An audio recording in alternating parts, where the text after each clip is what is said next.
Boy, can I help you? Listen up. I'm bringing you the best content to ever exist in the door-to-door industry, from sales, leadership, recruiting, and personal development. Why would I need that? Because never before have we been able to collaborate with the top experts in their industries, sharing their secrets and techniques on what makes them the best. Wait, who are you? I'm your host, Sam Taggart, creator of the DDD Experts and DDD Con. Is there a place we can sit down? Well, come on in. Vanilla is the fastest way to increase your Google and Facebook reviews through text. With a 98% open rate, Vanilla Reviews is the simplest, cheapest way to interact and engage with customers.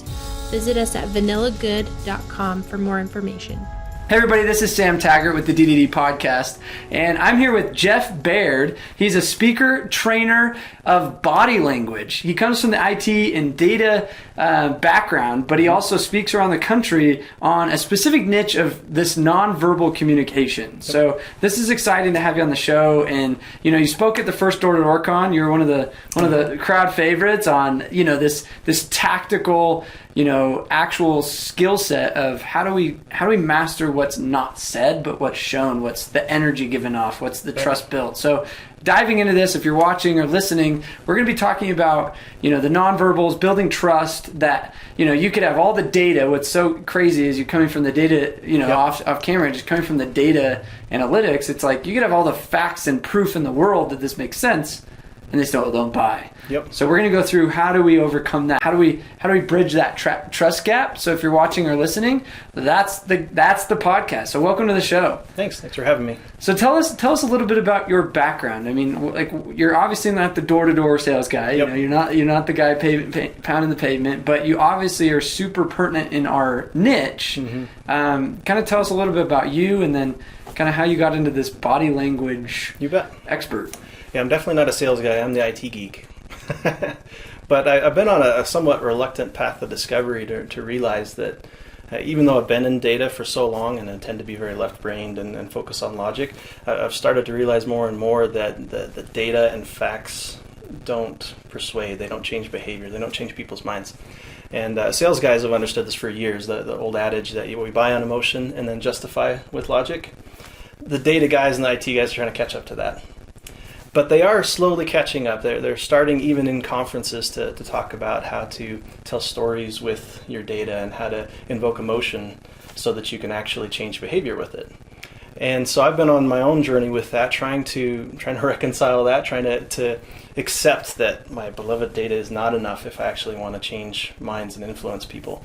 And so that prompted me to start studying neuroscience and psychology. And one of the areas where I found the biggest bang you can get for your buck is body language. With such a huge portion of our communication being body language, then that gives us a chance to really influence our interactions with other people.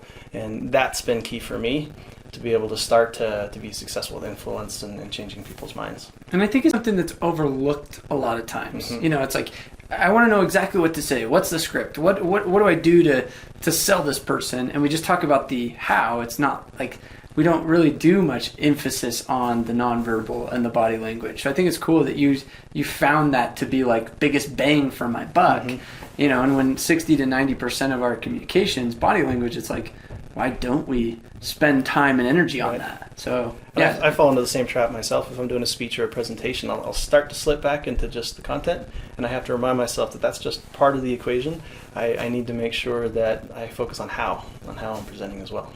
Cool. So kind of fast forward, what got you into the actual speaking and training on it? How did that kind of shape, I guess you could say? I've always found that if I had a weakness, the fastest way that I could improve on that weakness was to start teaching. And so I started studying body language to fix myself, to see if I could become a better speaker and a better influencer. And there was an opportunity through a behavioral research lab out of Oregon where they were going to take 10 people from around the world to come and go through a pilot program to become a certified body language trainer. I didn't know that was a thing. So I threw my hat in the ring, not really. High school, I was a certified body language. No, I'm just Yeah. kidding. I'm just kidding. Certified body language trainer before it was cool. Yeah, I'm just kidding. So I threw my hat in the ring, not really expecting out of a global competition to be able to get into this group. But I did get accepted to it and went through training to become a certified body language trainer. And at first I was using it mainly for myself, and then started teaching my own IT group and engineers on some things that they could do different. And then it just started expanding to the entire organization I was working for. And then after that starts expanding outside of that to other industries. Because if you're a person communicating with other people, then this is going to be relevant. It's going to help. Yeah, it's we all communicate, like, and some of us do it better, and some of us don't do it well. It's so funny. I'm like a master communicator, but terrible at communicating in my marriage or like my family. You know, it's so funny. It's like, but we are constantly communicating, with words, without words. So I think that's powerful, and I think businesses lack that skill set. I really do. So, kind of fast forward a little bit, let's dive into the content of this. Like, you know, body language is a powerful thing, the nonverbal, to bridge this trust gap, right? So it's like to make people do something, the move of action. It's how do we leverage this to build trust, I guess would be my question. And to understand that, I'm going to do a little neuroscience 101. So you can take a nap if this part works. No, this is the interesting part. I like this if you're like, okay, tell me about the brain science, like the brain science. No, it's funny because the sales guys that are really good, they study the brain. They know where the dopamine hit happens and the fear and the fight or flight's part of your amygdalas and your, you know what I mean? Like, so I'm all about the neuroscience. Go. This is and probably intriguing. A lot of these guys understand this stuff. I saw it put this way, if you can see my hand. This is a handy model of the brain. Okay. And there's three basic parts that roughly go up the evolutionary ladder. You have the brain stem that comes up here, and then tucked away in here where your thumb is the limbic system. Those two parts are the primitive part of the brain. They're very fast acting. They're focused on survival and motion and things like that. And then the fingers wrapping over the top is the younger part of the brain, the neocortex. Okay. Well, when we hear this adage that we buy on emotion and justify with logic, we're buying off of the brainstem and the limbic system. Okay. And then once we've made that decision emotionally, then the neocortex kicks in to try to justify why you made that decision. Well, it's 70% off. Yeah, exactly. You know, that would be the simple example. My wife is buying stuff on Amazon all the time, and I'm always like, "Why'd you get that?" Well, duh, it was a good deal. Yeah. I'm like, so you just bought because it was that the cortex that was telling her to feel okay about that decision. Yep. Interesting. And now the thing is that our honest body language, the stuff we don't have to think about, the involuntary body language, also comes from this part of the brain, and is what we need to understand in other people in order to build trust and influence. Cool. I've heard the amygdala. You mentioned the amygdala. Yeah. I've heard it described as a meerkat. Have you ever seen the meerkats at the zoo? That pop up, little squirrel things in there. They're looking out over the savannah watching for lions. And if they see a lion, then they'll squeak or whatever it is that meerkats do, and then they'll go hide into their hole. Our amygdala and our fight or flight system works kind of the same way. It's always scanning the environment for danger, and if it sees something that it is concerned with, then it will alert us. It'll put us into fight or flight mode, and that will leak out non-verbally, which can give you clues as to how people are really feeling. And if we're trying to persuade or trying to sell something to someone and they're in that mode, then they won't be receptive. It's that part of the brain we have to kind of win over, and to get them to trust us and like us if they're going to be willing to talk to us and buy from us. Interesting. So it's like we imagine all of our customers as meerkats. Yeah.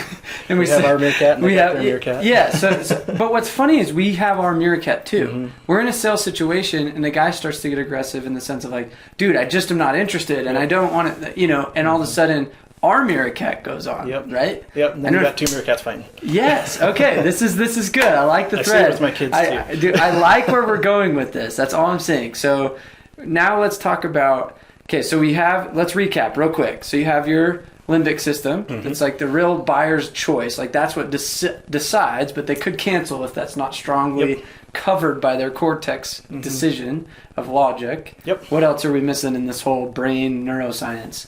That's most of it. And then there's two benefits from this. There's being able to recognize those nonverbal cues in other people, because that's a gauge as to what they're feeling. That stuff's just going to leak out without them thinking about it. It's going to show in their body language. Well, yeah, what are some signs of meerkats on high alert? He sees lion. I'm lion. I'm sales dude. Yep. So what are the signs that we could pay attention to that they'll do physically to us be like, oh, I see them red flag chirping right now. And you can start can play this mind game. Yep. And if you want to see what it looks like just to start invading someone's personal space, and then watch how they react. Maybe not really do that. But No, but that's probably then good you practice. can see what it is. You'll see it manifested in 5 different ways. You'll see some kind of distancing behavior where we're trying to get away from the source of the discomfort.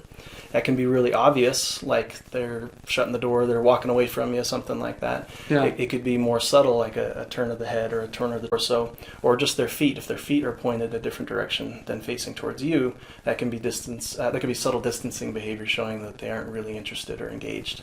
Interesting. So next time you're having a conversation with someone on your board, look at your feet, and you might find your feet pointing out, involuntarily showing that you're already done with the conversation. Yeah, your body's speaking even before Yep. your soul sometimes. Yeah, because that's the thing too with this part of the brain is it's faster Yeah. acting than the neocortex. So the nonverbals will leak out faster than your neocortex can say, it's not socially cool to show emotions, so I'm going to try to suppress that. Is your limbic system also almost considered your gut?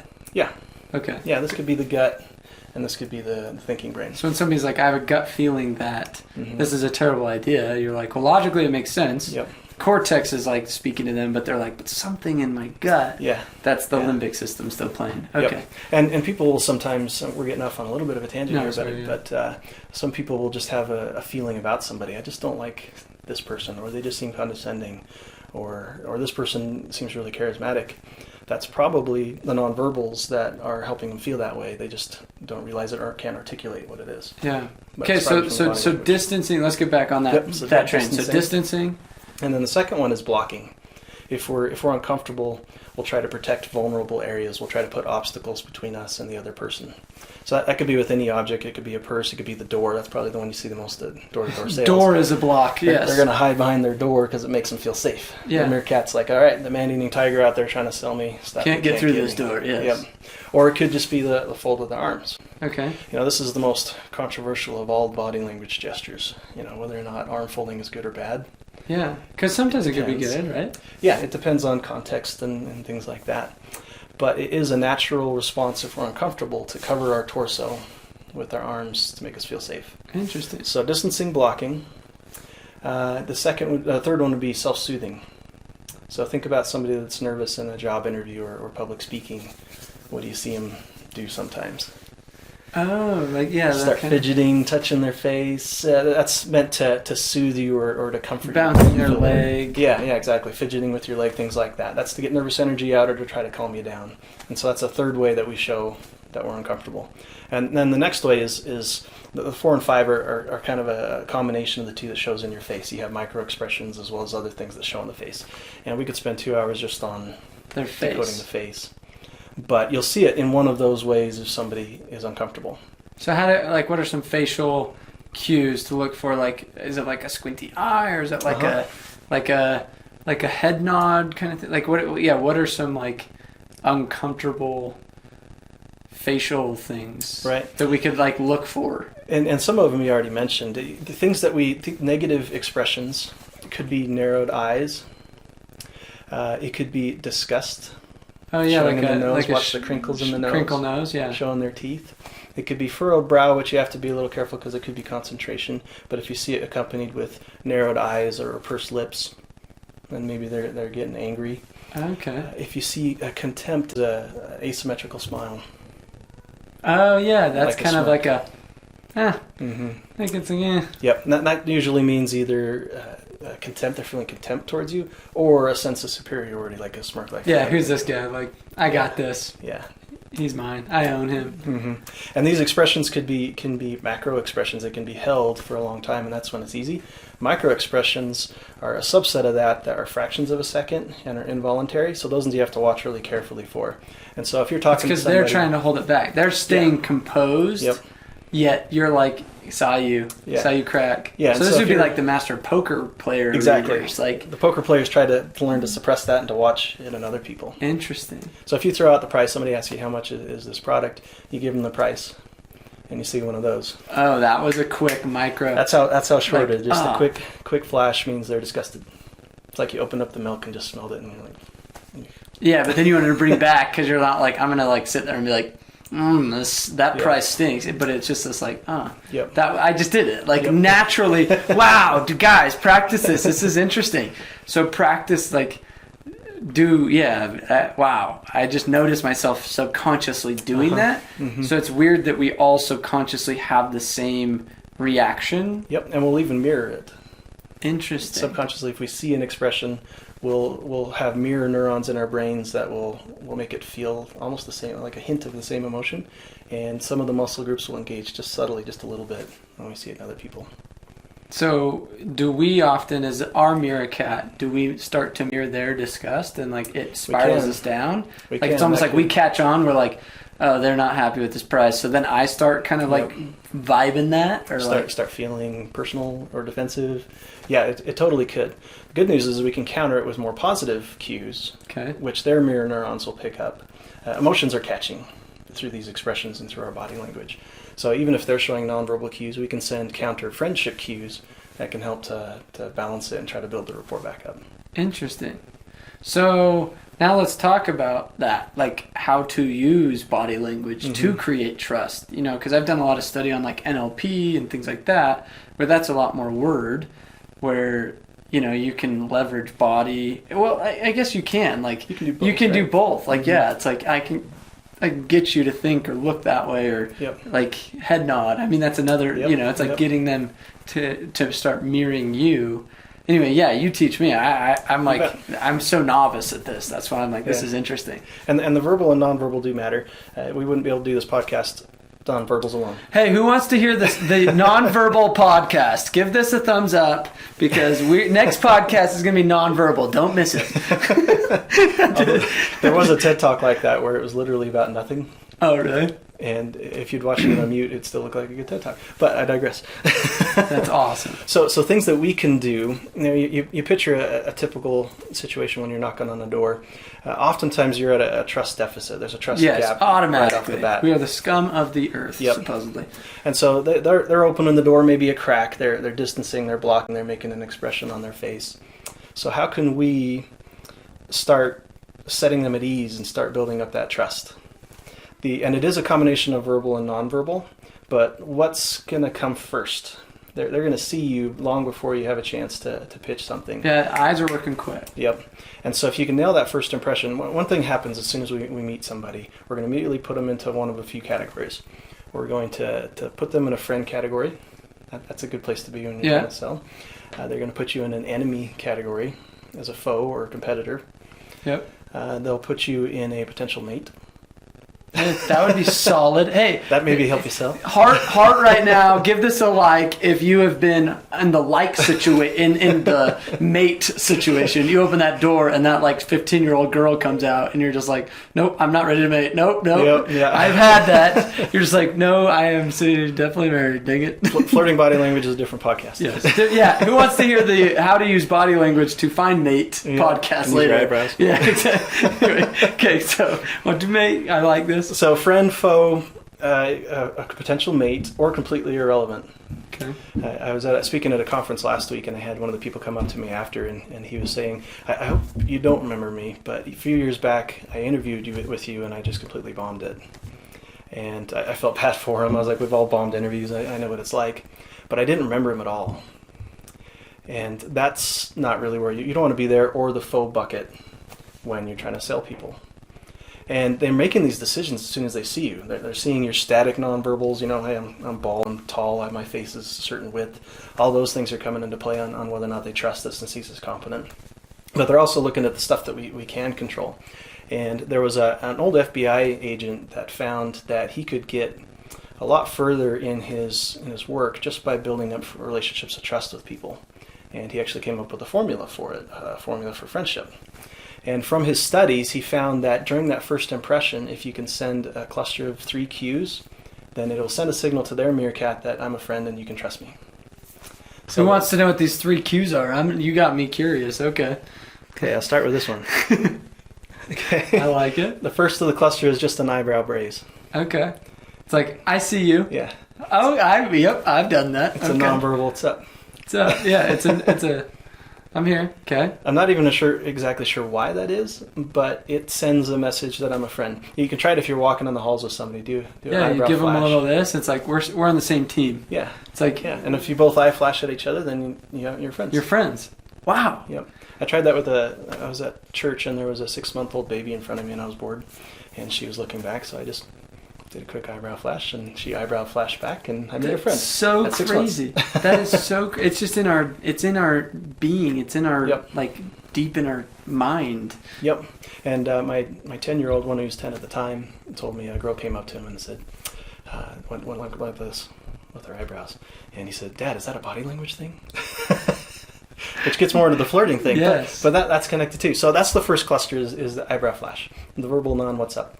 Okay. The next part is a slight head tilt. You don't want to overdo it.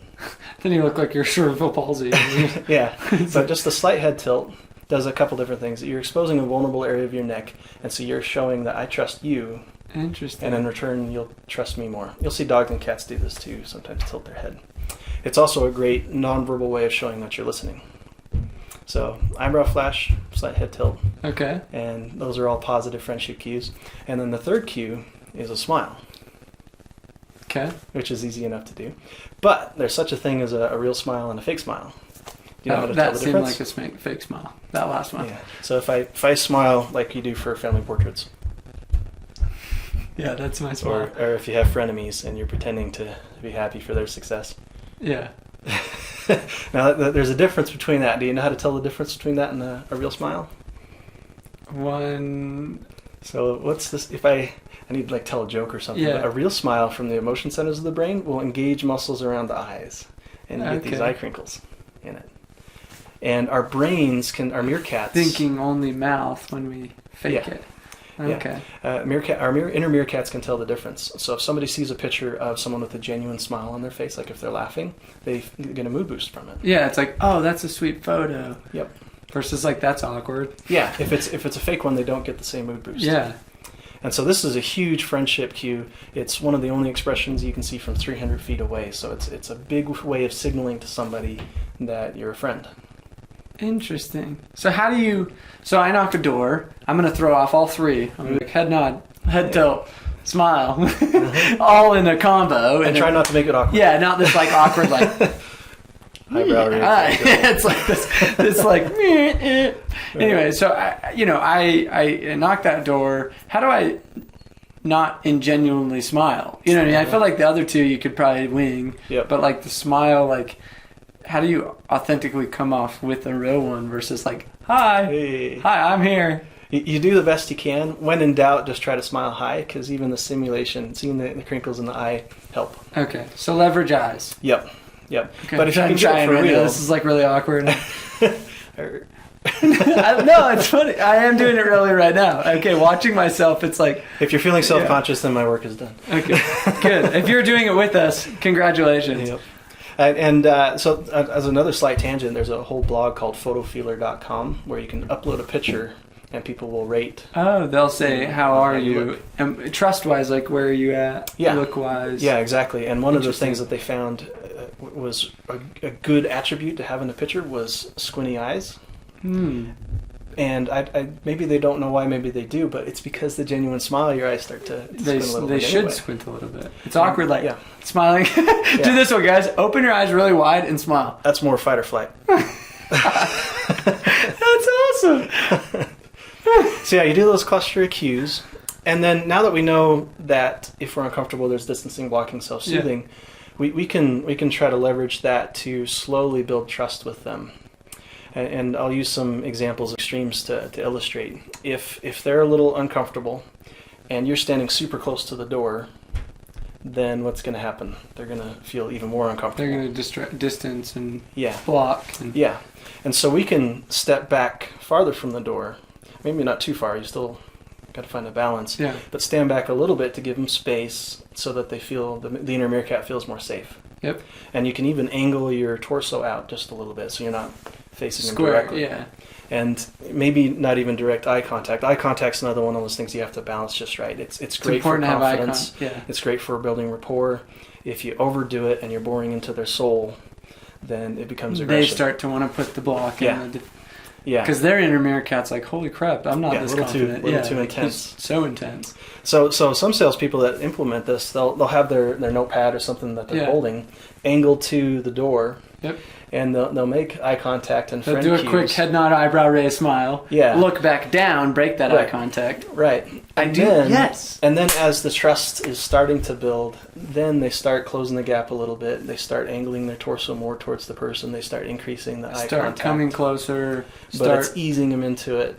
Yes. So it doesn't trigger the meerkat to retreat and hide behind the door. And so many people are just like, boom, robot mode.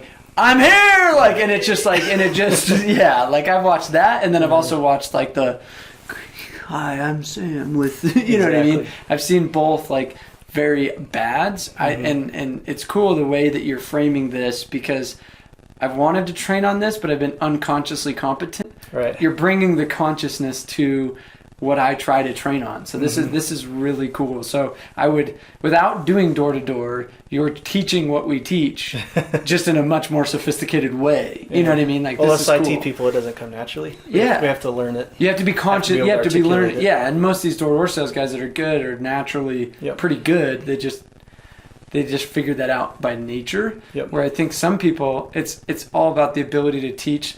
I can take an IT guy and teach him how to do door-to-door. Teach him how to It gives sell. you hope. Yeah, it gives you no, but that's the thing. If you're not naturally good at it, you can learn it. No, you can learn it. And I think that's where a lot of leaders give up, is they think, no, this just can't be taught. Well, it's just nobody taught you, therefore you just don't know what you're supposed to be teaching. So I love that there's some consciously competence that we're bringing to that first initial approach of like, there's a reason why you want to eye contact, eyebrow raise, look down, look back up, okay, smile, boom, like that's like a, man, I'm like, that's a dance. That's a straight up dance. All right, first 1, 2, 3, 4. I mean, I could literally dance it. That is so cool. All right, keep going. Sorry, I'm just like loving this. No, totally. And along that same good news is if it doesn't feel natural yet, it's just like any other skill. If you're trying to pick up ping pong or trying to ride a bike, if you practice it, then it will eventually become second nature and it won't come across as awkward. Yeah, Because the last thing you backhand- want to do is have it be awkward. Yeah, no, it's just like my backhand stroke in tennis is like, man, I feel like I'm like so awkward, Yeah. but then I keep practicing and it's just like, whoosh. Yeah, got it. and if you're like mine, then I have the wrong muscle memory. And it's just, Okay, so let's go into, so the one is, that's one way to bridge the gap is proper these, positive reinforcing body language hacks.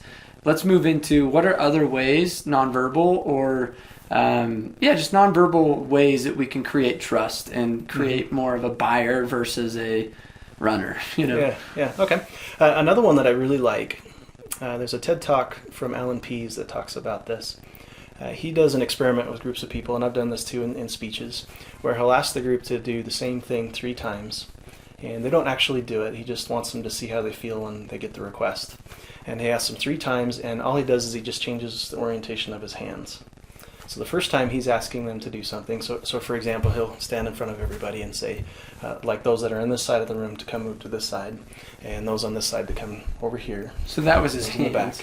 back. He will ask the same thing with changing just what he does with his hand gestures. Okay. The first time he does it open palm, like what I showed. And then the second time he'll do it with his palms down like this. Okay. They'll come over here and those come over here. And then the third time he does it with his finger.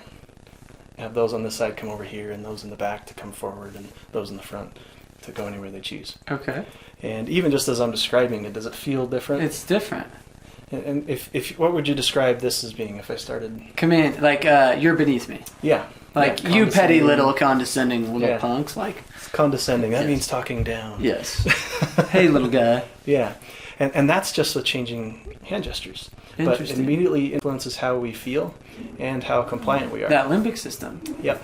And there's a reason for it. If we're doing an open palm, we're exposing a vulnerable area on our wrists. So kind of like the neck, we're showing I trust you. And primates, you'll see doing this too. They'll put a palm out to And show trust. it'd almost be like how you would go if I were to go feed an alligator. You know what I mean? Here you go, Come on, little like, buddy. Yeah, come on, little buddy. Yeah, no, but it's Yeah. simply like I want to show that like I'm not going to hurt you. Yep. Like, So this is very open and inviting. And so what's interesting is he's run this experiment with a bunch of different groups. And on average, if he asks the group with palms open, he'll get 84% of them willing to do what they're being asked to do. That's a pretty good buy rate. wow. But when the palm comes down, about half of them start resisting now because it starts feeling like a command. And when the finger comes out, this finger, clarity, then only 28% do what he's asking them to do. Interesting. Why the finger? What? That's just more condescending, Yeah, or is that more pointed, like it's more just you? It almost doesn't include. It's Right. It's singling out. It's I could see that. and it's next level of a command. It's a Yeah. directive, and it's it just feels a lot more direct. Cool. Okay, so that's palm. That's hands. What else? And actually, if you watch politicians, we'll have some presidential debates coming. Oh, this will be fun. Yeah. So if this is a science, like this is like they study this. Yep. You know. Especially on the federal level, they get coached a lot. Trump kind of does his own thing, but the career politicians watch for this open palm gesture. They like to do the open palms because compliance and because it's open and inviting. And then when they're talking, if they want to get serious, they'll do this soft finger pointy down thing. Have you ever seen them do that? So open palm, and we call this the carrot dip. Okay. Because they don't want to do a fist. That's too angry and too forceful. Okay. They don't want to do this. That's too Hitler. This is too Nixon. And so they'll sometimes do a soft fist like this with their thumb, or point their finger down with a soft fist. So like we're doing this right now. Yeah. Like Yeah. that would almost be like a commanding without coming overbearing. Yeah. At least when they're in control of their emotions and they're going with their body language coach. Yeah. When they start to get upset at each other, then the palms start coming down and the fingers start coming out. Interesting. So what about, in a closing table situation, are there any nonverbals that you can almost start to help move somebody to a decision other than just the hands? Like I now think of it, I'm like signing paperwork and I'm like, yeah, just check this out. Instead of like sign right here. Right. Think about it, like sign right here, or yeah, this is just right where you need to do it. Yeah. Interesting. Like you're just It makes a pointing where they difference. look at it. Yeah. Wow. And I haven't confirmed, but I'm told at Disneyland they teach their staff to not point with the finger. They always have to do two fingers or palm to gesture when they're directing people. This is cool. And I like this exposure of the vulnerable spots. If you spread your legs open and kind of show the crotch, is that kind of like a sign of I'm curious. A power move. Is that a power move of like I'm going to just fully spread man spread? Is that just Then showing you can do the cobra? Is this the like I'm so in control and confident right now? Yeah, the more confident you are, the more space you take Open up. you can. Or asterisk, you're feeling uncomfortable, but you're trying to hide it. Oh, okay. Either way, it's power body language to take up more space. And guys Interesting. tend to probably do that more. That's where the band spreading thing came from. So that's a thing. I was I was making a joke at it, but I was like, no, but wouldn't that be the same Makes concept? sense. It makes sense. It's like I'm here. Like you can hit me in the Uh-huh. chest versus like if I'm like this, it's kind of like Yeah, this is more I'm low like power. low power. I'm like gonna hide. Like don't hit my heart. Yeah. Where it's like And what's interesting is that even blind people will do that same type of thing. really. They didn't learn the right body language from watching people, but they'll do when they feel victorious. You watch Special Olympics blind athletes when they're successful and victorious. They still are like they this, and they don't know. successful Yeah. things. Interesting. So it's just part of our wiring. It's how we are meant to communicate. So how do we impact? So let's say their meerkat is yelling, chirping, like "Bear, bear, bear, I don't need to buy." How can I like help calm them down through body language in the sense of like, "Hey, I'm here." Like, is there any like hacks of like, "You can trust me, don't worry." Like, Yep. yeah, what would be like a way to calm that meerkat? And it's mostly the same things that we've been doing. If I'm angled off, I'm not making too much eye contact, I'm creating some space, that gives them a safe place to start to calm down. Another thing that you can do either during those first few moments, but also throughout the entire conversation, is mirroring. When we are really close to somebody or comfortable with somebody, we'll naturally start to mirror their body language, and oftentimes the verbal content will start to get mirrored too. And so you can subtly, don't copycat them and make it real obvious, but you can subtly mirror somebody else's body language. And subconsciously they're like, this feels familiar. There's something about this person I like. I'm not sure what it is. Because you're in the I can't same, put you're in the same tribe, you're in the same team. Yep. Because you're both playing the same body shapes. Yeah. Yeah. And the same FBI guy that I mentioned, he'll do that deliberately when he's talking to somebody, mirror their body language, and then partway through the conversation, he'll switch something up and see if they mirror back. Because he wants to gain back control. And to see if he's got sufficient enough rapport built up. Yeah. If they start mirroring him, He's then like, that's I got when- him. Yeah. And if they don't, then he goes back to mirroring them, friendship cues. To all build that kind of stuff to rapport. build it So up. it's all rapport built. Yep. Interesting. Wow. I am just nugget after nugget Like, yeah, millions of Let's see if dollars. we're Like, are we geez. mirroring so far? Yeah, like, have we mirrored? Like, I'm just curious of, like, watching this. That is so interesting because subconsciously we do this. Yep. And so often we're thinking about what we should be saying. And this is the crazy part. I think people, if you want to be an expert at sales, if you want to be an expert influencer, my opinion is you're already so good at the words. It's like the words, now it's the game of the nonverbal. Right. You know what I mean? It's like, duh, I know what I'm going to be saying. That's so rehearsed. That's so automatic. That's how It's how I can. And if it's super rehearsed, how do you make it not sound rehearsed? Yeah, exactly. It's just I've embodied it. So I now can be like, I'm saying it's coming out, but it's like fun to be like, where's he at? Yeah. Is he in power mode? Is he in retractive? Do I need to mirror him? Does he need to mirror me? Is he mirroring me? But most sales guys are like still stuck on like, am I going to say it right? Yeah, Like, because our own meerkats. Yeah, our own meerkats are like, what if I mess up? And what if things are bad? My pits are sweating. My nose hairs are too long. You know what I mean? And you're freaking out, and then, now you're pushing off this like incompetence, which is kind of the last thing. And their mirror neurons will pick up on that. They see them low power, they see them with nervous body language, and that anxiety they'll pick up on as well, which isn't going to help with trust. Yeah, it's like, you think about it. I think there's all this stuff we've been talking about, and then the last thing that we were going to segue into is just the factor of incompetence. I think it immediately loses trust when they see don't know what you're talking about, or you're not confident in what you're talking about, or you're doubting yourself and your own ability.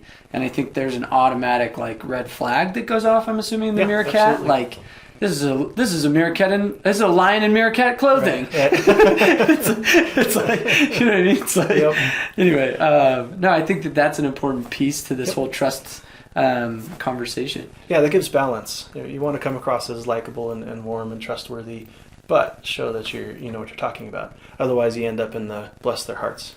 And we see that. That's funny that you called it the I'm going to use that coin. I'll give Jeff Baird. Hashtag Jeff Baird bless their hearts category. But it's so funny. You don't want a pity pie. Oh, maybe you do. But sometimes like that's what's so funny is people have this like, oh, I'm going to keep listening to you because I feel bad for you. Right. And if you're that and you're managing that rep, but you're going to need to wake them up and be like, dude, you're literally the only sales you're getting are straight pity buys. Yeah. Like, you're never going to be great if you're still leveraging the trust your heart, like bless your heart category.